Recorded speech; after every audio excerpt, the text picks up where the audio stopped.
Hello, everyone. I hope you're good. I'm so happy to be here. Fally from Business Nomad.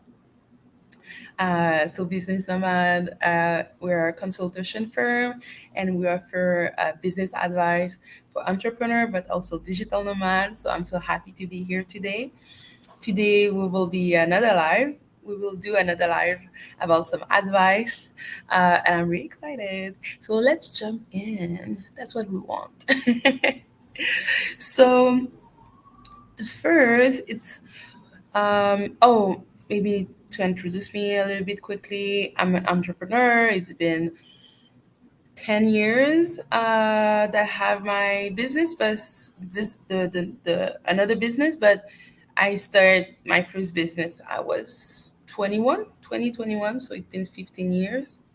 So it's been a moment that I'm in that realm, and I'm also a digital nomad. I'm living in a beach town that is really beautiful and it's home. So I'm really thrilled. Um, you can see my French accent. I'm from Canada, the French part. So yeah, that's about me. So tell me in the comments, where you from?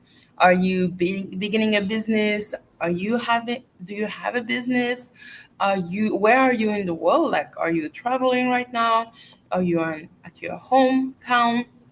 So let me know. I want to know. So let's start. The first, do you have the what is the best advice I received when I started my business? And it's still with me until now. And it changed all my perspective and my perception of being a digital nomad. I forgot to put my headset. um, to be a digital nomad, not a general digital nomad, an entrepreneur. And the first advice is don't do sales, build relationship. Let me put that so I will be more 100% with you. So yeah, for the best advice I received, the first one is build relationships. Relationship, don't look for sales. Um, what I mean by that, it's like, you know, when you making business or you looking for something, like for example, you are looking for a plumber. Yeah, you will check on the internet, but probably the first thing you will do, you will ask around. Hey, do you know a plumber? Do you know an electrician? I'm looking to do that. And you will have a friend who said, oh yeah, I have a friend. Or, oh, I have someone who work on this for me in my house. Here, the contact is really reliable. You can count on him. It will be on time. Blah blah blah blah. So that's naturally what we do. Or the person will say, "Oh yeah, I have a friend that I know for a long time. He just started his business. You can work with him." So that's why it's important to build relationship, because people will um, work with people they know. So and for example, to build a relationship, it's like if you go to a networking event, or if you um, meet someone somewhere and they said, oh yeah, what you doing? And you're like, oh, I'm doing that. You take the contact, you add them on LinkedIn or Instagram, and in 3 months, you have a CRM. I will tell you what it is. It's a app, like you can use HubSpot, Zoho, and you put the contact of the person, and you put a reminder to say hi in 3 months. Or after a networking event, you can suggest the person, hey, do you want to have a video call, so we can talk a little bit longer? I would like to know more about your business and what you're doing. So that's how you build a relationship. It's follow up and checking. And also, why it's important to build relationship is because you want people to remember you, and you want people to talk about you. I'm working on that training that will be released soon. So check the link in the bio or in the description, and you will find the details. Probably when you watch that video, it's already released, so you can check, and it will have more detail for uh, how to build a business, how to start being a digital nomad, and also how to build relationship and do sales in a way that will be in ease, fun, in your with your personality, but also that it will be a long term, uh, like how to say it. It will be, you will have result even in a year after, like with the action you do, like people will remember you. Like I told in the last live that I had a client who uh, we met 7 years ago, 6 years ago, and she contacted me to have our services, and it was like, whoa. We didn't talk for 6 7 years, but she always had me in her mind because I was doing follow up, checking on her, saying hi. So that's what you want, you know? And when you start a business, you have to develop that. It's really important. So that's the first advice that I had that was so important and make a huge difference. And also because of my personality, you know? So you have to find how to make sales that it will work and will fit in your personality, you know? The other advice I had that was really like amazing when I started my business, and it stayed for me until now. It's, as an entrepreneur, you have two roles, only two roles. The first role is to find clients. We just talked about it. And the second role is to build a team and have clients. So whatever stage you are. So that will be my advice for you guys. um yeah, it's so important to develop your skill in that, be comfortable in that, because if you want to grow and have the dream, living the dream you desire, you have to be comfortable with those two stuff, and it really changed my perception of developing a business. um Second question, do you have any books to recommend to start when you start your journey as an entrepreneur? Yes, and that's are my Bible. I really love those books. The first book I read, and it's still relevant. It's so crazy because few years ago, like I read that book when I like, is it, yeah, 15, 16 years ago, and I read it again 2 years after, and it's Rich Dad Poor Dad by Robert Kiyosaki. You will find the link in the description. And yeah, it's really an amazing book. And I recently, like maybe 3 years ago, I listened some audio of the book, and it was still relevant. And also, you have a big collection of book. It's so good. It has so much knowledge, and he built around him a structure that is really amazing that he's talking about, and it's really impressive. And it's really about creating a business, get out of the trap of being but building a business. Yeah, finance trap and business trap. So he have um, one thing that he talk about, like different way of having money, being an investor, being an employee, being a self-employee. And he's like, you have to be clear of like which one work and which one it doesn't work, so you make a good choice, so you will be able to be financially free. So the advice in the book are amazing. um, the storytelling, the way he talk about it, it's really easy, fun. uh yeah, I really love that book, and I really recommend it. You have also a game that I play, and it was really fun. And yeah, so he really is able to talk about business in a easy way and really understandable. And you will like just want to start a business after that book. The second book I want to recommend is The 4 hour, well, I just want to say it good because when I read it, it was in French. The 4 hour work week, and it's by Tim Ferriss. And that book is also really amazing. I really love it. I listened first years ago, and again, uh, I buy the book, the audiobook, and I listen to it again, and still relevant, still so good. And he had an amazing podcast too, really worth it watching. So yeah, the 4 hour work week, and it's really about, well, he's the one who like um kind of mainstream digital nomad, but is the book in the book he doesn't talk about that word, but it's really about living your best life, doing like what your heart and your like what your heart is calling you to do. And he's really talking about online business and having a virtual assistant to support you in your business.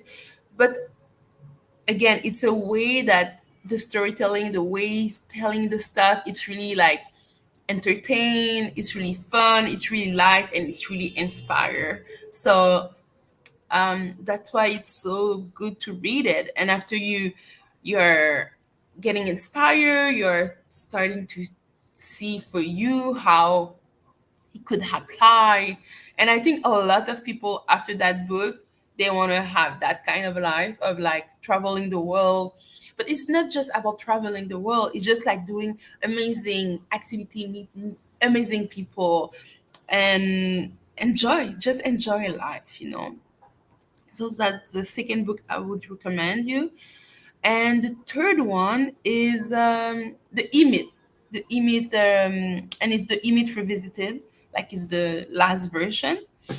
And this one is like, so the Emit Revisited, Why Most People Businesses Don't Work and What to Do About It. It's by Michael Gerber or Michael Gerber. I'm not sure in English, but it's so good too.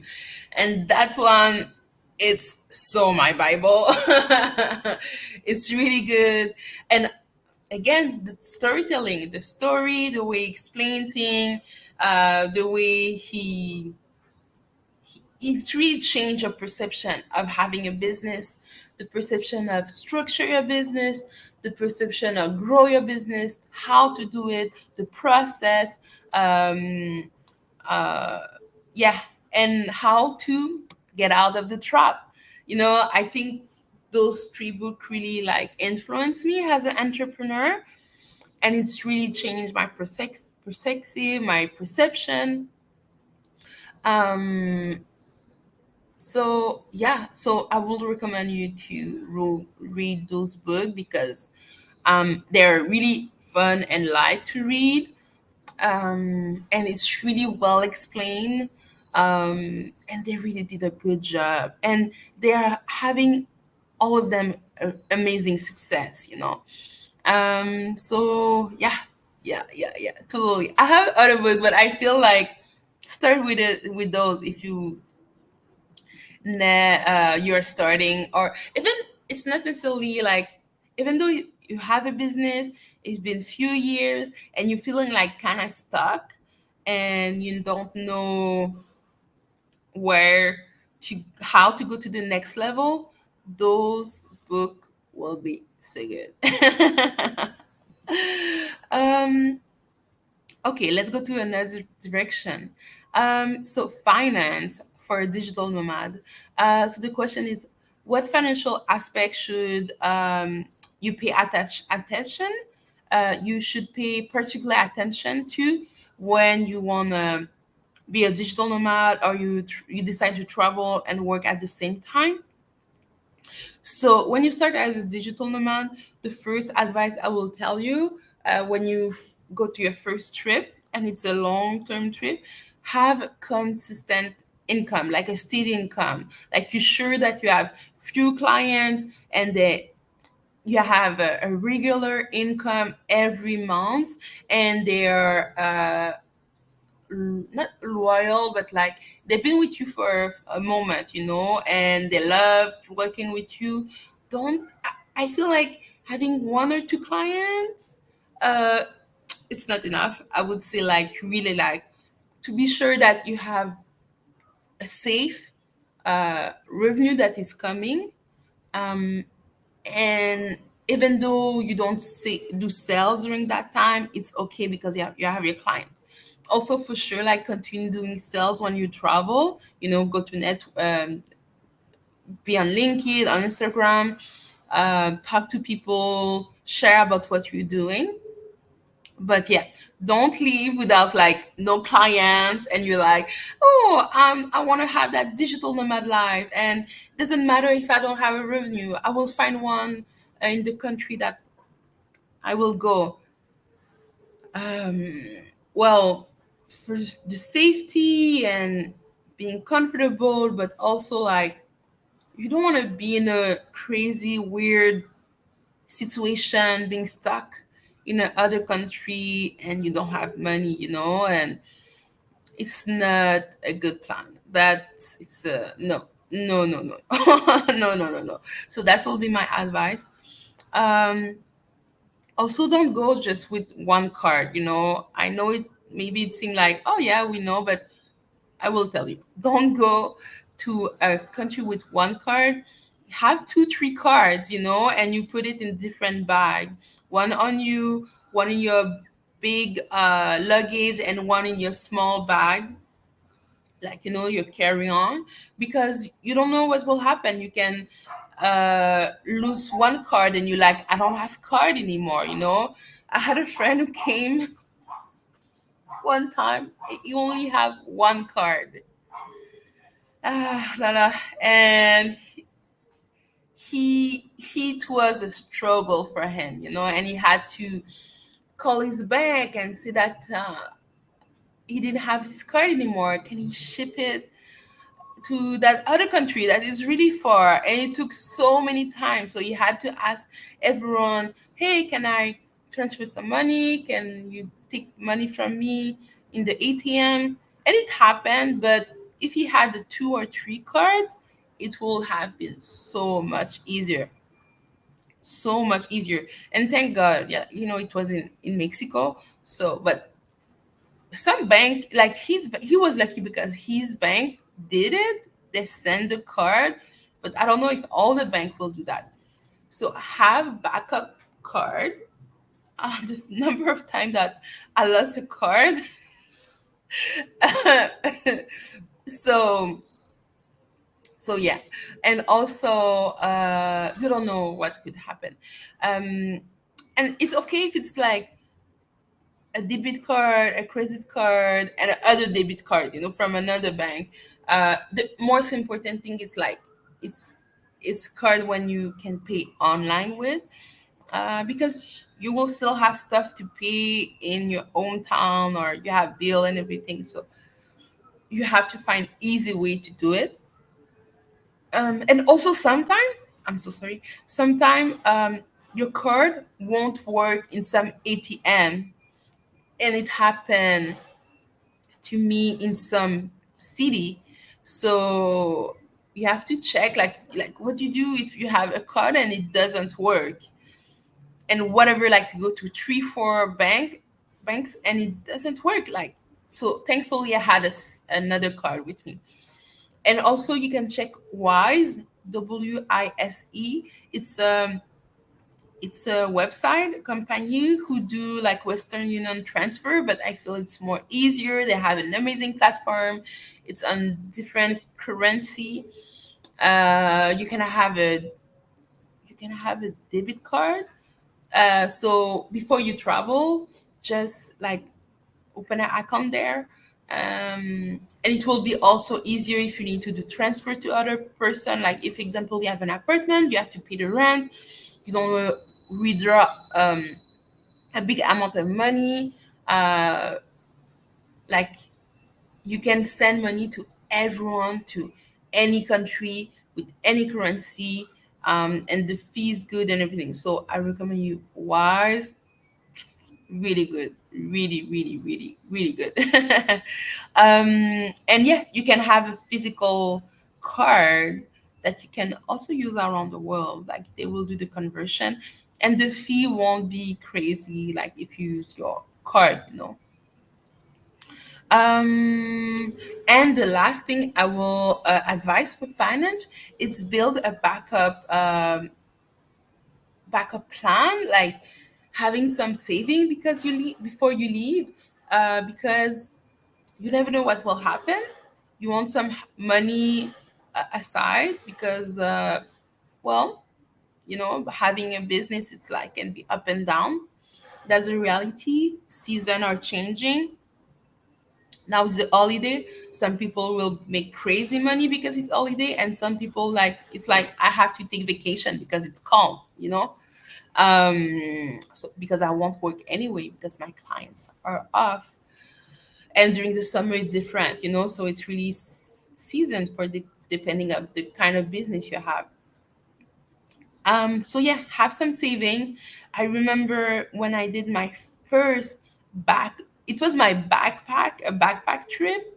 Uh, and also it was like, it was, I want to do the 6 months, you know, and I was like, I want to live 6 months because my first backpack, I decided to go to Mexico. Um, it was, I have to tell that story one day. At 24, I think, and I discovered that the visa during that time is 6 months. It still is, but sometimes it changed.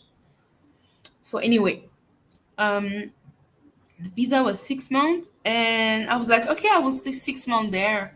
And but before I leave, I had some saving, and I didn't let it in the bank because during that time I knew, like, I was like, I will spend it, like I will live my best life. I know that if it's in my saving.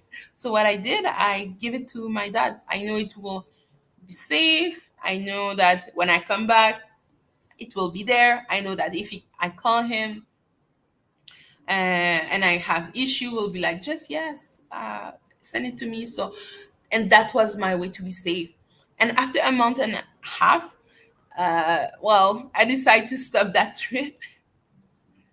I was not ready. I decided to stop that trip because I talked to it a little bit, but in the first live, I think it's like, I decided to stop that trip because my dream was like to do to a country, to another country, to another country. So find a job, make some money quick, and after travel to another country. But I found a job in a restaurant, and the pay was so low. I was like, I can't. My dream stopping there. So I was like, okay, let me just go back to Canada and find a way to create a way to create money so I can travel. And that's how my journey started as an entrepreneur. But for real, that was not my that was not my desire first. Uh, yeah, I created my first business before, but it was traveling and having a business was not together, you know. And during that experience, I was like, oh, maybe it's an opportunity. So yeah, after that trip, when I came back, I was supposed to live 6 months, right? After a month and a half or two, I came back and I went to see my dad, and I was like, oh, I'm come back. Can I have the money? And thank God, because I didn't have nothing, you know. I had to go to find another apartment and everything. So it was crazy. But sometimes I do crazy. Sometimes I do crazy. That's funny. Oh, and the last question, and it's connect with what I was just talking, so it's perfect. How do you decide to extend or shorten your stay in a particular place? Um, in my feeling, in what I desire or want. So when most of the time, I think it just happened one or two. Um, I'm always taking a one away ticket.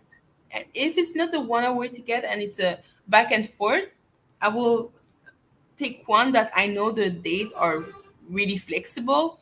because I don't know, like when you go to a new country, maybe you will love it and maybe you won't, like it's, or maybe you will feel that's not like your expectation, or you have an emergency, or something happened and you just like, I need to leave, like, remember I was in Europe last summer, not this summer but the other summer.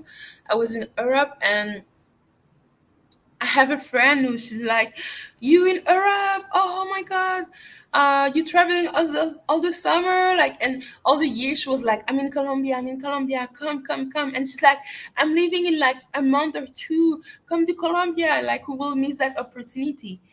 And I changed my ticket. Did I change my ticket?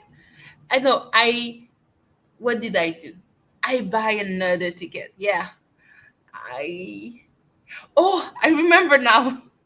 Okay, what I did is, first I thought that I would come, like I was in France during that time in Paris, and I really love Italy, and I was like, oh, I think that like I will go back to Italy. And I was talking to that friend and she's like, what, you extending your trip? You thinking to go to Italy and buy another ticket? And she's like, oh no, don't buy the ticket to Italy, buy a ticket to Colombia.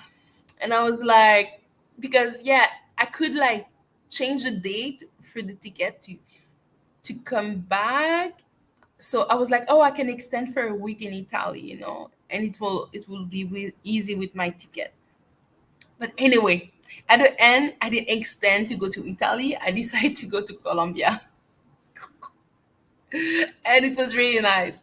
So and yeah, and Colombia, I thought that I will stay for weeks, and no, I stayed for a week and a half, and after I went back to Canada to see family and friends. After a week and a half, I'm like, okay, I'm good. So you decide to extend a shorten depending of like how do you feel in the country? Are you having fun? Does it answer your expectation? Uh, and I feel like for me, one way ticket, it's so amazing because you have the freedom to choose and not being forced to go, or you don't feel forced to stay. And um sometimes like like you are not taking enough time to feel the vibe, and you're like, oh, maybe I will love that country if I had stay a week more, 2 weeks more, so yeah, many story about trips and travel and staying longer or shortening the trip, but just like see how you feel comfortable. And travel is for fun, and if you don't having fun, like find another thing to having fun, like life is short, and yeah, you have to enjoy it. And so that was my um last question for today. I always have an amazing time with you. So let's do another live on Business Nomad YouTube channel. I really enjoy. Have a nice day. Have fun. And if you have questions, you want to have comments, don't hesitate. I will answer them. If you have some questions, I will answer them with pleasure. Okay. See you soon. Ciao.